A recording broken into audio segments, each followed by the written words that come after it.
నా పేరు తాళ్ళూరి అనసూయారాణి. మా హస్బెండ్ పేరు వి కిరణ్ కుమార్. మాకు 16/12/1998లో రిజిస్టర్ మ్యారేజ్ జరిగింది గుంటూరులో. మా పేరెంట్స్కి వ్యతిరేకంగా ఆ రోజుల్లో ఆయన ఎస్సీ, నేను బీసీ, బ్రాహ్మిన్ కులానికి చెందిందని. ఇద్దరం ఎల్ఐసిలో వర్క్ చేసేవాళ్ళం పాలకొల్లు బ్రాంచ్లో. ఆ పాలకొల్లు బ్రాంచ్లో ఉన్నప్పుడు తను నన్ను పెళ్లి చేసుకుంటానని అడిగినప్పుడు నాకు పిల్లలు పుట్టే అవకాశం లేదు కాబట్టి నేను వద్దు పెళ్ళి అని చెప్తే, కాదు నాకు పిల్లలకి అడాప్షన్కి ఇష్టం, నాకు నేను అడాప్ట్ చేసుకుంటాను, పిల్లల్ని అడాప్ట్ చేసుకోవచ్చు, ఇద్దరం కలిసి అయినా అడాప్ట్ చేసుకోవచ్చు, అవసరం లేదని చెప్పి చేసుకున్నాడు. ఈవెన్ నా పాలకొల్లు ఎల్ఐసి కొలీగ్స్ అందరికీ ఈ విషయం తెలుసు, అందరూ కూడా చెప్తారు మీకు కావాలంటే. అలా పెళ్లి చేసుకుని వచ్చిన తర్వాత 2002లో మేము పాపని అడాప్ట్ చేసుకున్నాము. పాప ఇప్పుడు యుఎస్ వెళ్ళిపోయింది, మొన్న పెద్దదైంది, మొన్న యుఎస్ వెళ్ళింది. ఒక 10 years బ్యాక్ నాకు మళ్ళీ పిల్లలు కావాల్సిందే. తను అప్పుడు 10 years సుమారు ఎప్పుడంటే సార్ బాబు పుట్టిన 2002 అంటే తను 2012లో బాబు పుట్టాడు. 2002 పాప, 2012 బాబు. అయితే 2009 టైంలో తనకి రిజిస్ట్రేషన్ డిపార్ట్మెంట్లో డిఆర్గా విజయనగరంలో వచ్చింది జాబ్. వచ్చినప్పుడు మేము అప్పుడు అనుకున్నాము, సరే సరగేషన్కి వెళ్దాము, అప్పుడే కొత్తగా సరగేషన్ వచ్చింది, సరగేషన్కి వెళ్దాము, కనీసం తనకంటూ నేను కూడా న్యాయం చేసినట్టు ఉంటుంది, నా వల్ల ఒక పిల్లలు కలగలేదు కాబట్టి అని చెప్పి నేను ఒప్పుకున్నాను సార్ సరగేషన్కి. ఒప్పుకుంటే విజయనగరం బ్రాంచ్కి వెళ్ళి అక్కడ పనిచేస్తున్నట్టు పనిచేసి సెలవులకి మేము వెళ్ళంగానే ఒక అమ్మాయి విజయనగరం బ్రాంచ్లో భారతి అనే ఒక అవుట్ సోర్సింగ్ ఎంప్లాయీతో, నేను ఆ అమ్మాయి నాకు పిల్లల్ని కనిస్తానంటుంది, నేను పెళ్లి చేసుకుంటాను, మనం పెళ్లి ఆ అమ్మాయిని పెళ్లి చేసుకుంటాను, ఆమె పిల్లల్ని కంటుంది, మన ఇద్దరు ఉద్యోగాలు చేసుకుందాం అని అడిగాడు సార్. నేను దానికి ఒప్పుకోలేదు, ఫైట్ చేశాను. చేసిన తర్వాత గుంటూరు వచ్చేసిన తర్వాత అహల్య నర్సింగ్ హోమ్లో డాక్టర్ ఉమాశంకర్ గారు మాకు సరగసి ద్వారా బాబునిచ్చారు. ఆ బాబు పుట్టిన తర్వాత కొన్ని అలవాట్లు మానుకుంటాడు అనుకున్నాను సార్. ప్రతి ఎక్స్ట్రా మ్యారిటల్ అఫైర్స్ పెట్టుకోను, అదే అన్న అంటే నీకు పిల్లలు లేదు, నాకు సుఖం లేదు అని యాక్సెప్ట్ చేయాలి, యూ హ్యావ్ టు యాక్సెప్ట్ అని గత 13 సంవత్సరాలుగా నన్ను వేధిస్తున్నాడు. కానీ ఎప్పటికైనా మారతాడు, పిల్లలు ఉన్నారు అనే ఉద్దేశం చూసుకున్నాను. నా పిల్లలిద్దరిని నేను ఉద్యోగం చేసుకుంటూ గుంటూరులోనే నా ప్రమోషన్స్ కూడా వదిలేసుకుని నేను గుంటూరులోనే ఉండి నా పిల్లలిద్దరిని చూసుకుంటూ వచ్చాను. నా పాపను డెవలప్ చేసుకున్నాను. ఇప్పుడు బాబు తను వీకెండ్స్ మాత్రమే వస్తాడు, అక్కడ ఇక్కడ ఉద్యోగాలు చేసుకుని. ఆ వీకెండ్స్ వచ్చినప్పుడు కూడా నన్ను హెరాస్ చేస్తున్నాడు బాగా, కొట్టడం, తిట్టడం. ఏదన్నా అంటే నేను ఒక హయ్యర్ క్యాడర్లో ఉన్నాను, నేను డిఐజీని, నువ్వు నా కాళ్ళ కింద బతకాలి నువ్వు, అంతే తప్ప నువ్వు ఎదురు చెప్పకూడదు, నాకు నేనేమేం చేస్తా, నేను ఎస్సీ ఎస్టీ అట్రాసిటీస్ పెడతా నువ్వు ఎదురు మాట్లాడితే అని చెప్పి నన్ను బెదిరించడం జరిగింది సార్ చాలాసార్లు. కానీ ఎప్పటికైనా మారతాడు అని పిల్లల్ని చూసుకుంటూ ఉంటే పాప కూడా అమ్మ ఏదో ఒక టైంలో నాన్న మారతాడేమోనమ్మా అని చెప్పి వెయిట్ చేశాము. ఇప్పటికీ వెయిట్ చేస్తుంటే ఎదురుగా లాస్ట్ టైం అనంతపురంలో జాబ్ చేయడానికి వెళ్ళాడు సార్, ఒక 3 months ఎప్పుడు డెప్యుటేషన్కి వెళ్ళి అనంతపురంలో కవిత అన్న ఒక అమ్మాయితో ఎక్స్ట్రా మ్యారిటల్ రిలేషన్ పెట్టుకుని నేను ఆ అమ్మాయిని పెళ్లి చేసుకుంటాను, నువ్వు డైవోర్స్ ఇవ్వమని అడిగాడు సార్ నన్ను. నేను మెయింటెనెన్స్ ఇస్తాను, నువ్వు డైవోర్స్ ఇవ్వమంటే నేను చెప్పాను నీ మెయింటెనెన్స్ అవసరంలా, తీసుకుంటే డైవోర్స్ తీసుకుని వెళ్ళిపో, నా పిల్లలతో నేను ఉంటానంటే మళ్ళీ అలా కాదు, ఎవరితో మాట్లాడినని నాకు ఆ కవితతో మాట్లాడను అని చెప్పి లెటర్స్ రాసి ఇచ్చాడు సార్.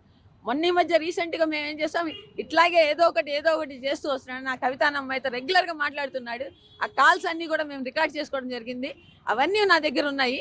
కానీ సరేలే మారతాడు, కేసు వద్దు అని వెయిట్ చేస్తూ వచ్చాను సార్.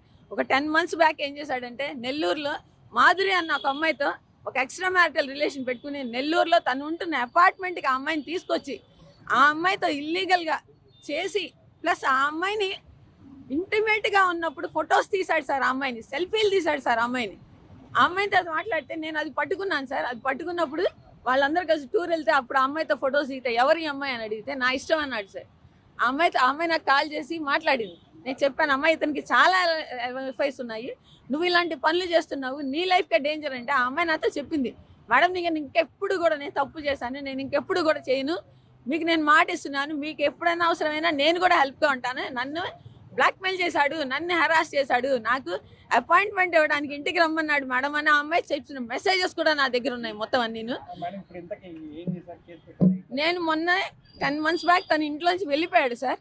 నేను రాను ఇంటికి, నేను వెళ్ళిపోతాను అని కేసు లేదు ఏమొద్దు అని చెప్తే మా యూనియన్ వాళ్ళు అందరూ వస్తే ఒక 10 మంది సంతకాలు పెద్దల సమక్షంలో సంతకాలు పెట్టుకుని ఇంటి మెయింటెనెన్స్, పిల్లల చదువులు తను చూసుకునేలాగా, పిల్లల తల్లి దగ్గర ఉండేలాగా రాసి ఇచ్చి తను బయటికి వెళ్ళిపోయాడు సార్. ఎప్పుడన్నా హెల్త్ కండిషన్స్ బాగాలేనప్పుడు ఒకళ్ళనొకళ్ళని చూసుకోవాలి అంటూ ఒక అగ్రిమెంట్ ఇచ్చాడు. మీ మీడియా వాళ్ళకి నేను అది కూడా పంపిస్తాను.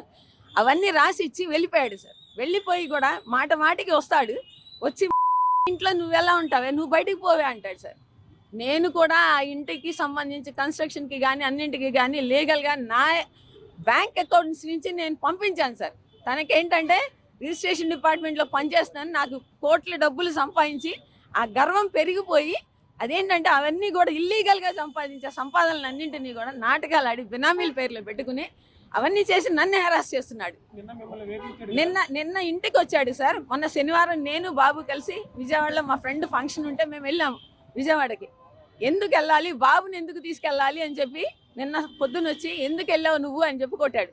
నేను నీతోనూ ఎక్కడికన్నా టూర్స్కి వస్తున్నాను, అమ్మతో వెళ్ళటంలో తప్పే ఉంది అని బాబు అడిగాడు సార్.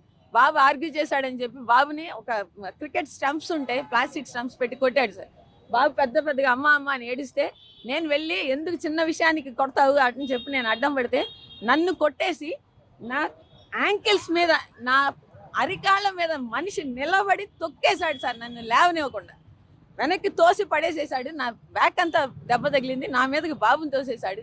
బాబు అడ్డం పడి అమ్మని కొట్టొద్దు అని అన్నా కానీ కాళ్ళు రెండింటి మీద నిలబడిపోయి ఇది నా ఇల్లు, నా ఇష్టం, నేను ఏమైనా చేస్తా, మీరు ఉంటారా బయటికి పోతారా, అవసరమైతే నేను మర్డర్ చేసి జైలుకి వెళ్ళిపోతాను, నేను దరిద్రం వదిలిపోతుంది అన్నాడు సార్. నిన్న ఆ వాయిస్ రికార్డ్స్ అంతా నేను వాయిస్ రికార్డ్ చేశాను స్టేషన్కి. నిన్న ఇది వచ్చిన తర్వాత కేసుకి మేము కేసు ఫైల్ చేశాను సార్. నేను నిన్న రమేష్ హాస్పిటల్స్లో జాయిన్ అయ్యాను, దానికి కేసు ఫైల్ చేశాను. ఫైల్ చేసి ఇంటికి వెళ్ళిపోయాను. నేను ఏం మాట్లాడలేదు. నేను ఇప్పుడు మా పేరెంట్స్ వచ్చారు చాలా సంవత్సరాల తర్వాత, నన్ను చూసి నా బాధలు చూస్తున్నారు గత 3-4 సంవత్సరాలుగా.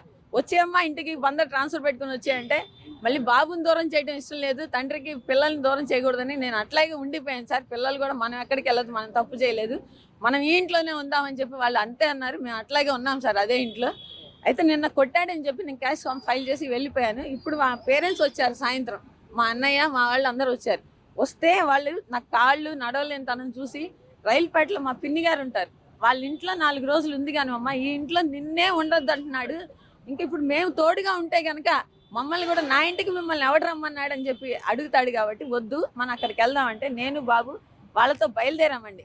బయలుదేరితే అడ్డం పడిపోయాడు, వ్యాన్కి అడ్డం పడిపోయి భారత్పేట 6th లైన్లో సచివాలయం రోడ్లో నా కొడుకుని తీసుకెళ్ళడానికి వీల్లేదు నువ్వు అన్నాడు. తల్లికి పిల్లలు తల్లి దగ్గర ఉంటారు అని రాసి ఇచ్చిన వాడు కొడుకుని తీసుకెళ్ళలేదు దానికి వీల్లేదని ఎలా అంటాడు సార్? తనకి ఎంత హక్కు ఉందో కొడుకు మీద నాకు అంతే హక్కు ఉంది. నేను అతనికి శిక్ష పడాలని కోరుతున్నాను సార్. మమ్మల్ని హెరాస్ చేస్తున్నాడు. పోలీసులు చాలా బాగా స్పందించారు సార్. నిన్న నాకు వెంటనే నేను ఫోన్ చేయగానే నాకు రమేష్ హాస్పిటల్స్కి వచ్చారు, నాకు బాగా సపోర్ట్ చేశారు. అమ్మ మీరేం భయపడద్దు, మేము కేసు ఫైల్ చేస్తున్నాం అన్నారు. రాత్రి 2:30కి నాకు కేసు ఫైల్ చేసి ఎఫ్ఐఆర్ ఫైల్ చేశామని పంపించారు. ఈరోజు కూడా ఇప్పుడు నాకు బాబుని అడ్డం పడ్డాడు సార్ అని నేను వీరాస్వామి గారికి కాల్ చేశాను.